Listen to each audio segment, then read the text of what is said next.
네, 이런 가운데 정부가 오늘 범정부 차원의 체육계 성폭력 근절 방안 대책을 발표했습니다. 이슈플러스 신세아 기자 나와 있습니다. 신 기자, 오늘 발표 내용 일단 좀 정리를 해볼까요?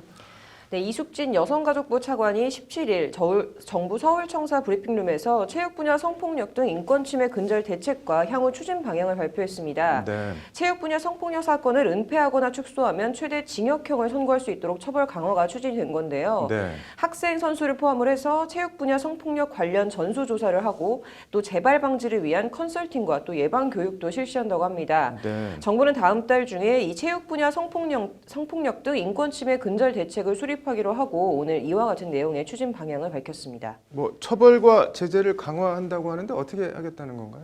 일단 이 차관은 체육단체, 협회, 네. 구단 등의 사용자나 종사자가 이 성폭력 사건을 은폐하거나 축소하는 경우에 네. 최대 징역형까지 형사처벌을 할 수 있도록 오는 2월에 임시국회에서 관련 이 법령 개정을 추진하겠다고 네. 밝혔는데요.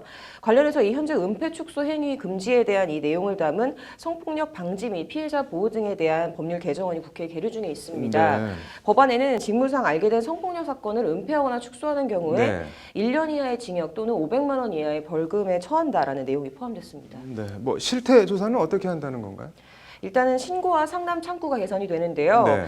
당국은 이제 체육계의 도제식 또 폐쇄적인 이 운영 시스템을 고려를 해서 피해자가 안심하고 상담할 수 있는 익명 상담 창구를 설치할 예정이라고 밝혔습니다. 네. 그래서 여가부는 이 성폭력 신고센터의 문제점을 이제 좀 조사를 해서 네. 피해자가 두려움 없이 신고를 할 수 있도록 개선 방안을 마련하기로 한 건데요. 네. 이 차관은 이 체육계의 피해자들이 향후 활동 등의 불이익이 없도록 그게 특별한 관심을 갖고 개선안을 마련할 생각이라고도 밝혔습니다. 네. 여기다가 또 전문 상담을 통한 뭐 심리치료, 또 수사 의뢰, 그리고 피해자 연대 모임 지원 등 지원 체계도 강화할 방침이고요. 네. 아울러서 또 피해자 보호를 위해서 문체부 신고센터에 접수된 사건은 해바라기 센터 등 이 여가부 피해자 지원 시설에서 도움을 받을 수 있도록 네. 적극적으로 좀 연계를 하기로 했습니다. 전수조사는 뭘 어떻게 하겠다는 건가요? 체육계 성폭력 예방을 위한 이 컨설팅과 전수조사를 실시한다는 건데요. 네. 이 체육 분야 전수조사에는 학생 선수 6만 3천여 명도 포함하는 방안을 검토하고 네. 있습니다. 그래서 경기 단체에 등록되지 않은 선수들까지 포함을 해서 네.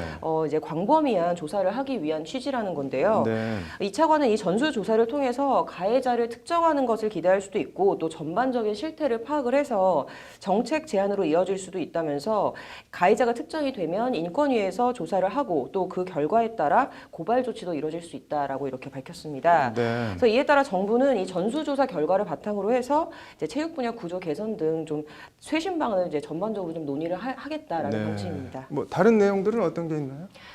그 외에 이제 교육부는 학교 운동부 운영 점검 및 관리 감독을 이제 강화를 네. 하는데요. 또 이렇게 문체부와 협력을 해서 학교 운동부 지도자 비위 행위에 대한 징계 절차를 개선을 하고 또 네. 이제 자격 관리 시스템 등을 이제 만들기로 했습니다. 또 여기다 경찰청은 사이버 그리고 법률 전문가 등 이제 전문 수사팀을 만들어서 엄정하게 수사를 하기로 했고요. 네. 문체부는 이번 대책 외에 이제 장기적인 체육계 쇄신 방안 등 근본 대책을 좀 만들기로 했습니다. 네. 그래서 이와 관련해서 이숙진 여가부 차관은 대책을 마련하기 위해서 이제 여가부, 문체부, 교육부 이 세 부처 차관과 네. 각 부처 담당 국장으로 구성된 협의체를 만들어서 운영을 하기로 했다라고 이렇게 밝혔습니다. 네, 뭐 법제도 정비도 중요하지만 인식이랑 자세 변화가 좀 필요해 보이네요. 오늘 잘 들었습니다.